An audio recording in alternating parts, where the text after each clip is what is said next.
오늘 우리에게 주신 하나님의 말씀은 신명기 4장 32절부터 49절까지입니다.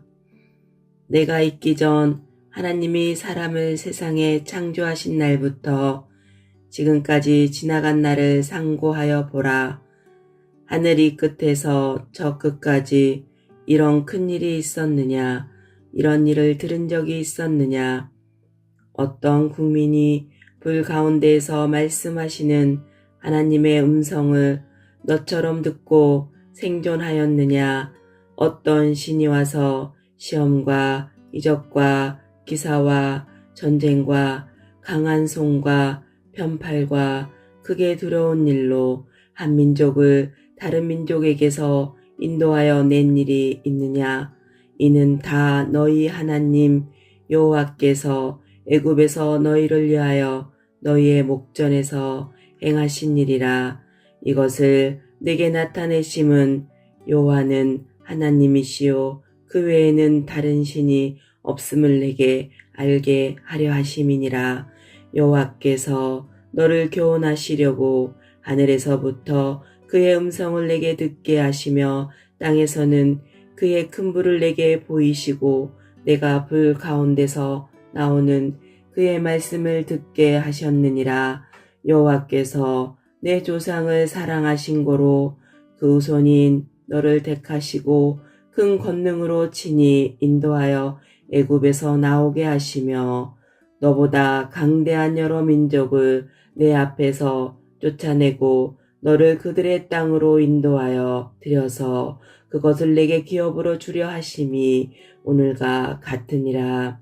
그런즉 너는 오늘 이로 하늘에나 아래로 땅에 오직 여호와는 하나님이시요 다른 신이 없는 줄을 알아 명심하고 오늘 내가 내게 명령하는 여호와의 규례와 명령을 지키라. 너와 내 후손이 복을 받아 내 하나님 여호와께서 내게 주시는 땅에서 한없이 오래 살리라. 그때 모세가 요단 이쪽 해돋는 쪽에서 세 성읍을 구별하였으니 이는 과거에 원한이 없이 부지 중에 살인한 자가 그곳으로 도피하게 하기 위함이며 그중 한 성읍으로 도피한 자가 그의 생명을 보전하게 하기 위함이라. 하나는 광야 평원에 있는 베셀이라 우르벤 지파를 위한 것이요 하나는 길르앗 라못이라 갓 지파를 위한 것이요 하나는 바산 골란이라 므낫세 지파를 위한 것이었더라. 모세가 이스라엘 자손에게 선포한 율법은 이러하니라.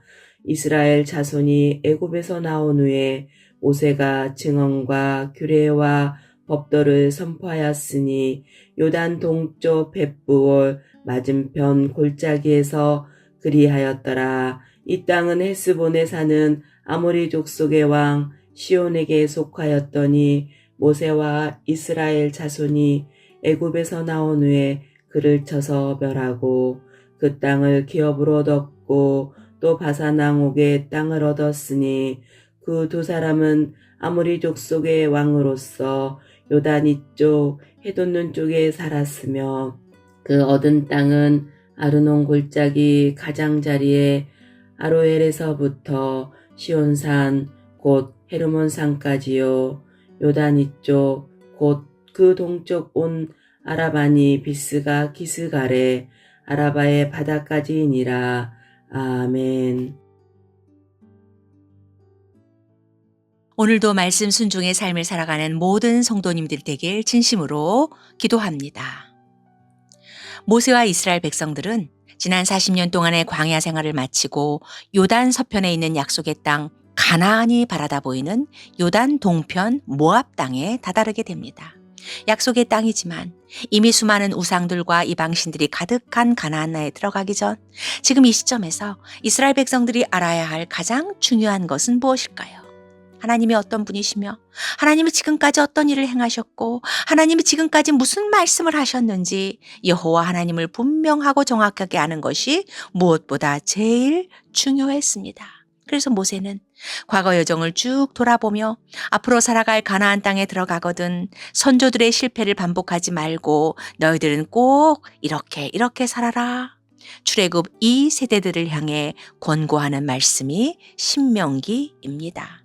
특히 오늘 본문은 그 어떤 것으로도 형상을 만들어 하나님을 섬기지 말라는 권면에 이어 하나님 외에는 다른 신이 없음을 거듭 강조하여 말씀합니다. 32절부터 34절에서는 하나님이 이 땅 위에 사람을 창조하신 날부터 지금까지 쭉 행하신 일과 이스라엘 백성들이 애굽에 있을 때 온갖 시험과 표징과 기사와 전쟁과 강한 손과 펴신 팔과 큰 두려움으로 한 민족을 다른 민족의 억압에서 이끌어내신 일 등을 언급하며 하나님이 이 모든 일을 이스라엘 백성들에게 행하신 이유가 무엇인지 말씀합니다. 35절이지요. 이것을 내게 나타내심은 여호와는 하나님이시요 그 외에는 다른 신이 없음을 내게 알게 하려 하심이니라.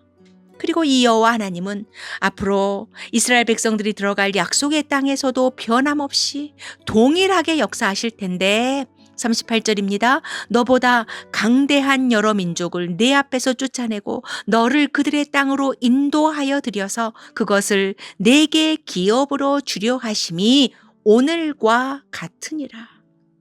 그리고 그 이유가 또 무엇이라 말씀합니까? 39절에 그런즉 너는 오늘 위로 하늘에나 아래로 땅에 오직 여호와는 하나님이시요 다른 신이 없는 줄을 알아 명심하고 즉 너희의 하나님 여호와만이 유일하신 하나님이심을 분명하게 각인시킵니다. 오직 여호와만이 유일하신 하나님이시다라는 이 진리는 과거에만 국한되는 것이 아니라 오늘 바로 지금 그리고 내일 다음 시간과 다음 시대에도 영원토록 변함없는 진리임을 확실히 믿고 분명하게 고백하는 것이 가장 중요한 것임을 말씀합니다. 우리에게 주어진 오늘 2024년 4월 11일이라는 새날을 어떻게 시작하셨습니까? 다른 신은 없고 오직 여호와만이 유일하신 하나님이십니다. 과거에도 아니 지난주에도 아니 어제도 고백했던 이 불변의 진리를 우리는 지금 오늘도 두렵고 떨림 가운데 믿음으로 고백하며 오늘을 살아가야 합니다. 왜냐하면 이스라엘 백성들이 440년 애굽에 거할 때에도 그리고 가나안에 정착해서 살 때에도 그리고 21세기를 살아가는 지금도 세상 나라에는 다른 신들, 우상들과 이방신들이 곳곳에 득실거립니다. 뿐만 아니라 이 거짓 신들이 만들어 놓은 그릇된 가치관과 잘못된 삶의 방식과 분별조차 할 수 없는 많은 악하고 거짓된 문화 등이 교묘하고 악랄하게 곳곳에 처처에 파고들어 진을 치고 있습니다. 그리고 이런 악한 것들이 사람들의 마음 깊은 곳까지 스며들여 사람들의 영혼을 뒤흔들고 있기 때문입니다. 그래서 이 속에서 살아가야만 하는 하나님의 백성인 우리는 하루를 시작할 때마다 다른 신은 없고 오직 여호와만이 유일하신 하나님이십니다. 이 고백을 마음과 뜻을 다해 날마다 새롭게 하는 것이 반드시 필요합니다. 그렇다면 오직 여호와만이 유일하신 하나님이심을 고백하는 하나님의 백성들이 우상들과 거짓신들이 만들어 놓은 악한 사상과 문화들이 판을 치는 가나안에서 그리고 지금의 이 세상 나라 속에서 어떻게 해야 그것들을 물리치고 승리의 삶을 살아갈 수 있을까요? 유일한 방편이요 가장 강력한 무기는 오직 말씀 순종입니다. 우리가 믿고 고백하는 유일하신 하나님 여호와는 보이시는 분이 아니라 말씀으로 자신을 계시하시는 분이십니다. 그래서 하나님이 주신 말씀, 율법은 유일하신 하나님 여호와를 믿는 하나님의 백성들을 위한 삶의 지침서요, 안내서입니다. 4장 1절이지요. 이스라엘아, 이제 내가 너희에게 가르치는 규례와 법도를 듣고 믿고 준행하라.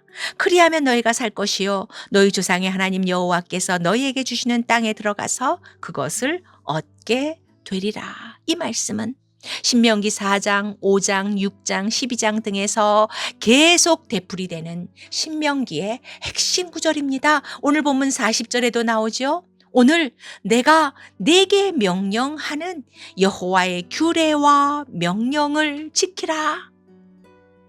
하나님이 주신 말씀, 율법과 규례와 명령은 에덴 동산의 선악과처럼 오직 한 분이신 여호와 하나님 안에서 하나님과의 바른 관계를 지속적으로 유지하며 살아가게 하시려고 하나님이 자신의 택한 백성들에게 주신 안전장치요.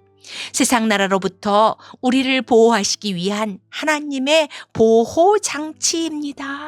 그러니 제발 먹지 말라는 명령에 불순종하여 에덴에서 추방당한 아담과 하와의 뒤를 따라가지 말고 광야 40년 동안 불순종의 삶을 걸어갔던 선조들처럼 하지 말고 오직 유일하신 하나님 여호와의 말씀대로 절대 순종의 삶을 살 것을 명하십니다. 그리고 하나님이 주신 말씀, 율법과 규례와 명령은 하나님의 언약 안에 있는 하나님의 백성들이 하나님 안에서의 복을 누리기 위한 도구로 유일하신 여호와 하나님이 하나님의 택한 백성들에게 주시는 사랑이 가득 담긴 최고의 선물입니다. 하나님이 일방적으로 베푸신 은혜와 사랑에 대한 마땅한 반응으로서의 율법 준수는 하나님과의 언약을 잊지 않는 방법일 뿐 아니라 삶의 여정에서 하나님과의 약속과 하나님의 복을 누리는 은혜의 수단입니다. 40절이죠. 오늘 내가 네게 명령하는 여호와의 규례와 명령을 지키라. 너와 내 후손이 복을 받아 내 하나님 여호와께서 내게 주시는 땅에서 한없이 오래 살리라. 제가 바이블기 수업을 할 때마다 자주 하는 말이 있습니다. 하나님을 믿는다고 고백하고 하나님의 이름을 수없이 부르면서도 하나님이 주신 말씀에 대한 순종의 삶이 없다면 그것은 여호와 하나님을 우상으로 섬기는 것과 다를 바가 없다고. 그래서 여호와만이 유일하신 하나님이심을 진심으로 고백하는 하나님의 자녀라면 하나님의 마음과 하나님의 뜻과 하나님의 사랑이 가득 담긴 진리의 말씀을 바르게 알고 바르게 믿고 바르게 순종하는 것이 너무 중요하다고 시시때때로 언급합니다. 위대한 지도자 모세의 뒤를 이어 이스라엘의 차기 주자로 세움받은 여호수아는 가나안에 들어가기 전 얼마나 두렵고 떨렸을까요? 가나안 땅을 밟자마자 곧바로 그곳에 거주하는 족속들과 전쟁을 치르려면 군대를 강화시켜야 하고 무기도 준비해야 하고 전술과 전략도 짜야 하는데 이런저런 생각에 여호수아는 너무도 무섭고 두렵고 떨렸을 것입니다. 바로 그때 여호수아를 향해 여호와 하나님이 말씀하시는데 여호수아 1장 7절 8절이죠. 오직 강하고 극히 담대하여 나의 종 모세가 네게 명령한 그 율법을 다 지켜 행하고 우로나 자로나 치우치지 말라. 그리하면 어디로 가든지 형통하리니 이 율법책을 내 입에서 떠나지 말게 하며 주야로 그것을 묵상하여 그 안에 기록된 대로 다 지켜 행하라. 그리하면 내 길이 평탄하게 될 것이며 내가 형통하리라. 미국 16대 대통령 에이브럼 링컨의 어머니는 아들을 향해 이런 유언을 남깁니다. 내가 너에게 12만 평의 땅을 물려주는 것보다 이 한 권의 성경책을 물려주는 것을 진심으로 기쁘게 생각한다. 너는 성경을 읽고 성경 말씀대로 살아가는 사람이 되어 다오. 오늘도 다른 신은 없고 오직 여호와만이 유일하신 하나님이십니다. 이 진리를 고백하며 하루를 시작하는 우리 모두가 되기를 진심으로 소망합니다. 그리고 치열한 영적 전쟁이 계속되는 삶의 자리에서 오늘도 주신 말씀 부여잡고 절대 순종의 삶을 살아가는 저와 사랑하는 모든 성도님들이 되기를 간절히 기도합니다. 아멘.